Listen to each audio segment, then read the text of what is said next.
comme je vous le disais, en fait, ces patientes-là, vous allez les facturer en fait 0 € dans Doctolib et ensuite dans la feuille de soin, vous allez faire comme d'habitude, donc cocher les exonérations habituelles.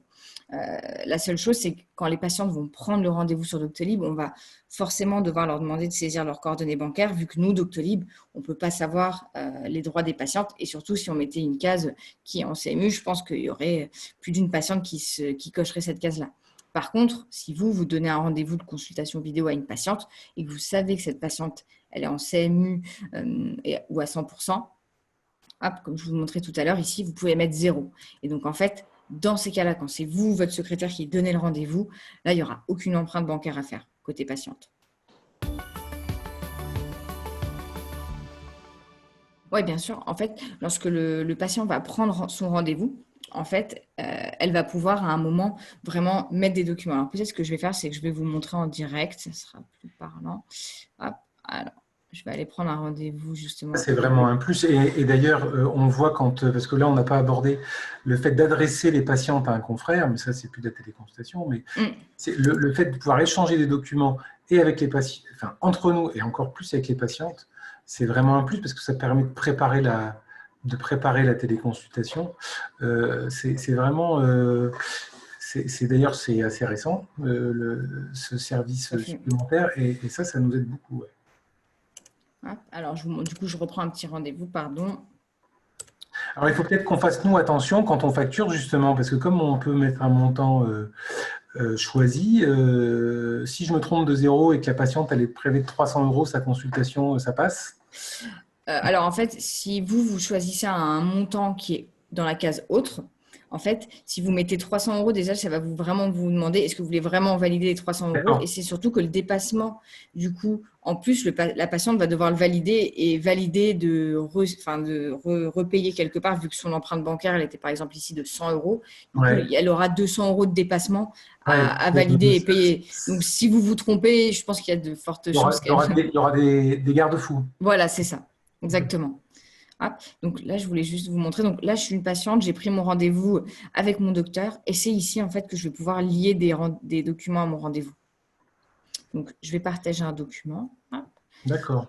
Et donc, ce qui est plutôt bien fait, c'est que vous avez différents types de documents que vous pouvez partager. Donc, des résultats d'analyse, d'imagerie médicale, des ordonnances d'imagerie, des comptes rendus, images et autres.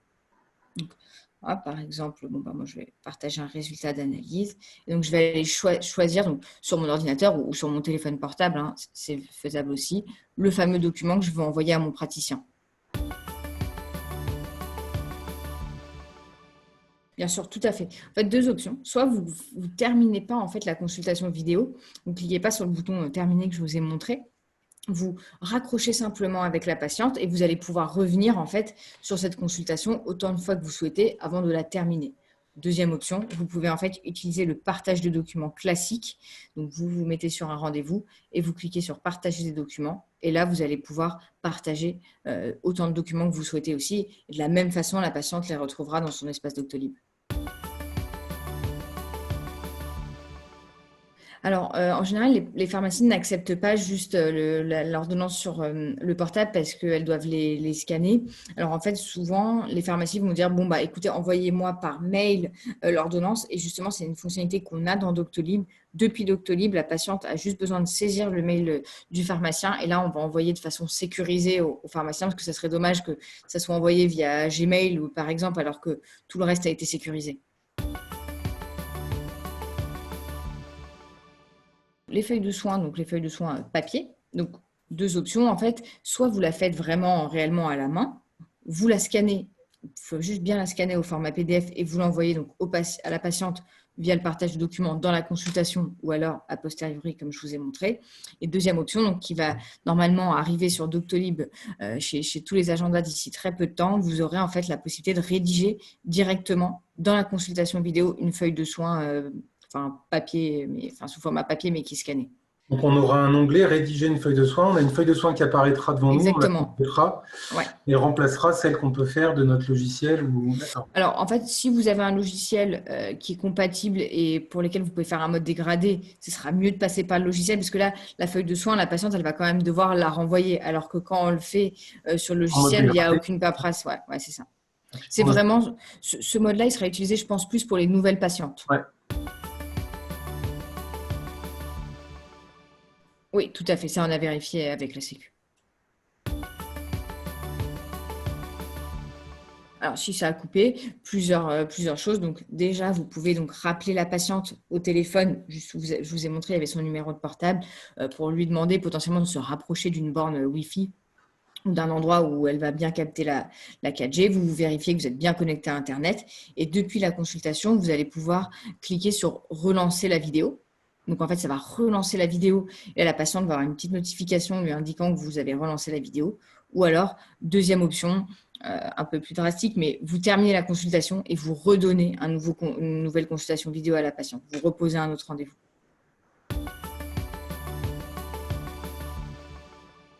Très bonne question. Vous allez pouvoir le faire en fait tout simplement. Donc, dans les paramètres, hop, dans informer le patient ici et consigne. Donc, vous allez pouvoir créer en fait une nouvelle consigne. Il faut juste bien choisir le motif de consultation vidéo. Par exemple, un exemple ici, bon, c'est pour un médecin généraliste, mais dans tous les cas, vous pouvez lister vos motifs à vous. Tout est personnalisable et c'est vraiment propre à chacun. Et donc, la patiente les validera en amont du rendez-vous. Pour des résultats simples et la patiente qui habituellement pose peu de questions en consultation et qui a besoin d'une réponse directe à sa question, ça peut être effectivement assez rapide.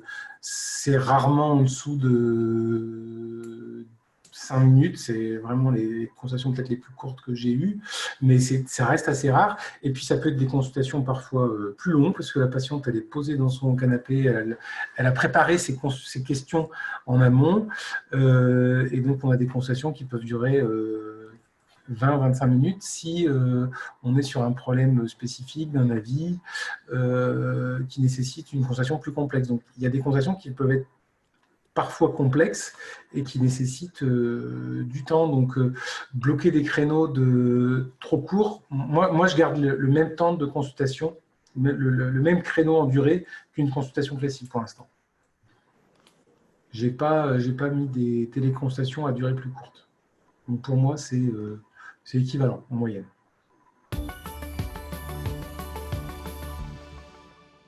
Pour ce faire, normalement, vous avez le motif qui existe dans votre agenda Doctolib. Donc, pour l'activer, il vous faudra juste aller hop, dans les paramètres, motif de consultation. Okay. Motif de consultation vidéo. Donc, là, je vous montre comme pour les praticiens qui ont déjà souscrit à la partie consultation vidéo pour les patientes suivies. Hein. Donc, en fait, vous avez déjà cette partie-là qui existe et on vous a déjà paramétré la téléconsultation. Donc, en fait, vous avez juste besoin de cliquer sur « Ajouter un motif » et ici, vous allez avoir consultation vidéo nouveau patient. Ensuite, vous enregistrez et c'est simplement qu'il faudra que vous vous rendiez dans votre agenda à vous pour pouvoir ensuite l'activer ici. Vous cliquez sur « Activer » et vous enregistrez. Et ensuite, vous allez pouvoir donc vous rendre sur votre agenda Doctolib pour potentiellement modifier vos plages d'ouverture et ajouter le motif « Nouvelle patiente ». Bien vérifier qu'il est bien ajouté aux plages d'ouverture.